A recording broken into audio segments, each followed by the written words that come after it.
The Ancient Magus Bride, Episode 21, Necessity Has No Law.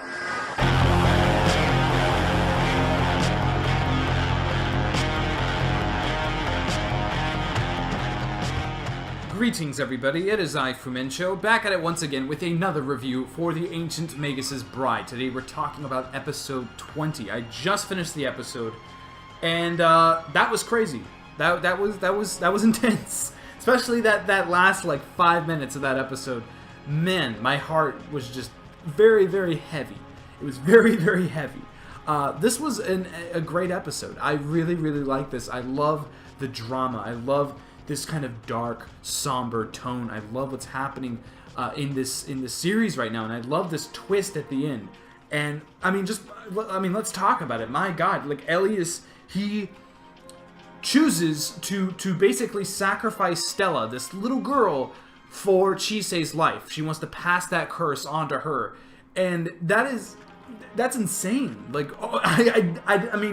I knew Elias is not a good guy. I never got that intention that he was a good guy, but to go this far, it makes sense when you think about his character and the things that him and Chisei have gone through. Even looking at the beginning of the episode, when you have that opening monologue of Elias talking, he's like, oh, she looks at me different from anybody else. You see why he would make that decision, but it still catches you off guard. I love it. I love how they kind of give this vibe. They're like, no, Elias, he's evil. He's a bad dude. And I like that. I like how they don't tiptoe around it. They don't oh, well, he loves her. They don't do that kind of thing. No, he's straight up bad. You see him with the red eyes. You see him, she's shrouded in darkness. You see that he's just kind of devious and lying around Chisei, just straight up lying to her, and even getting Ruth as an accomplice as well. Just so good. Just great. I love that. I'm sad. I'm sad that this has happened in the series, but from an entertainment standpoint, I'm just eating my popcorn right now. This is greatness. I love that. And this episode was just such a great slow burn type of episode. Everything was just kind of paying off as it went on. Now, I do have my complaints, don't get me wrong, but there were just lots of little parts of this episode that stood out, and all of them stood out quite a lot. So first things first, we had the very beginning of the episode when we're in the meeting with the witches. I loved that, and she was attached to the tree or whatever. She was cursed to be bound to the tree.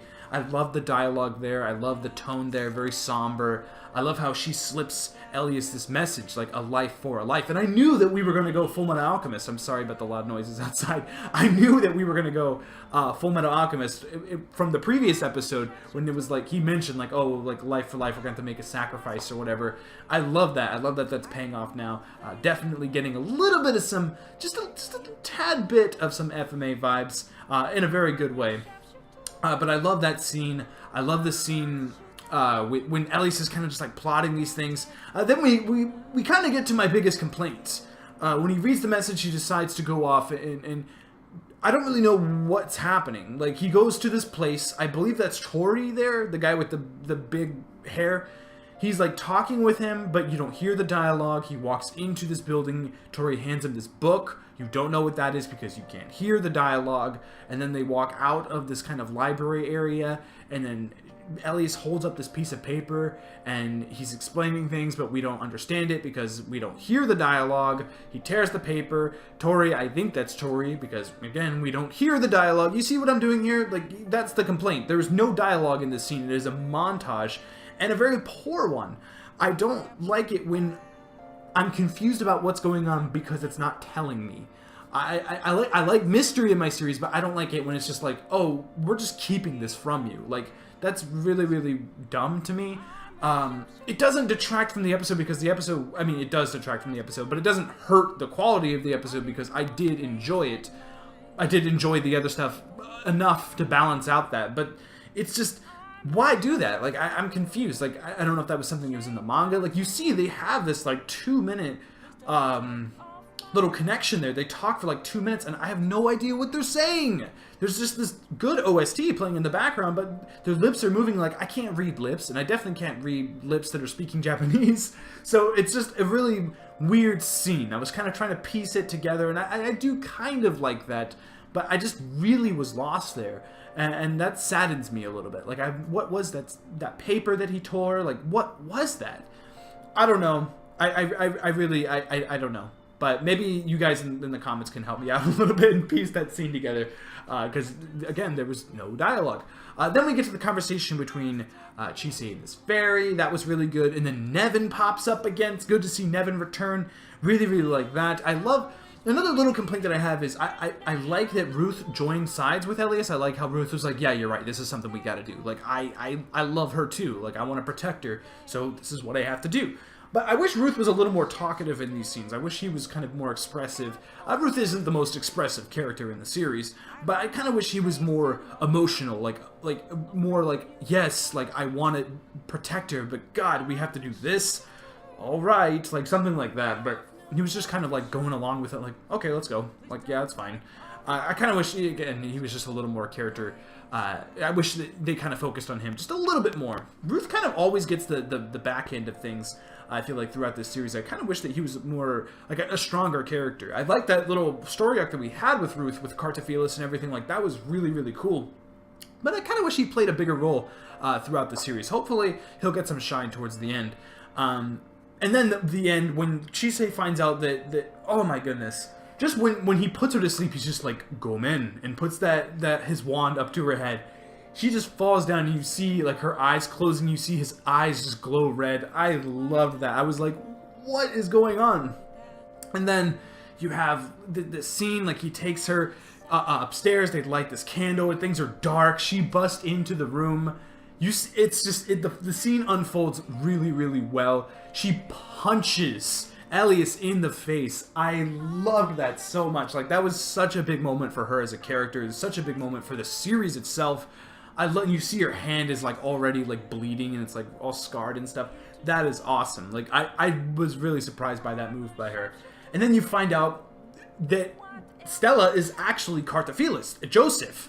And that is crazy as well. I'm curious if this was Joseph's plan all along, was to sell the dragon, have the dragon break out of its cage, have them try to stop it, have Chisei successfully stop it, then get cursed by the dragon, then go to the witches, try to find something there, but it didn't work out there, so then back to the drawing board. Elias comes to the conclusion that he must take somebody's life, sacrifice that person for her to rid of the curse, so that eventually this would happen, and then he could come in, and then you see what I mean? Like, if he was planning this all along, that would be absolutely crazy. I don't know. But why would he be in Stella's body? Like, what? He had to get into that body before the curse was revealed in the episode or whatever, before she was bedridden or whatever. So it makes me think. I don't know. Maybe you guys can comment down below again and let me know. You're kind of my Magus encyclopedia on a lot of matters. I always appreciate it, giving me that information.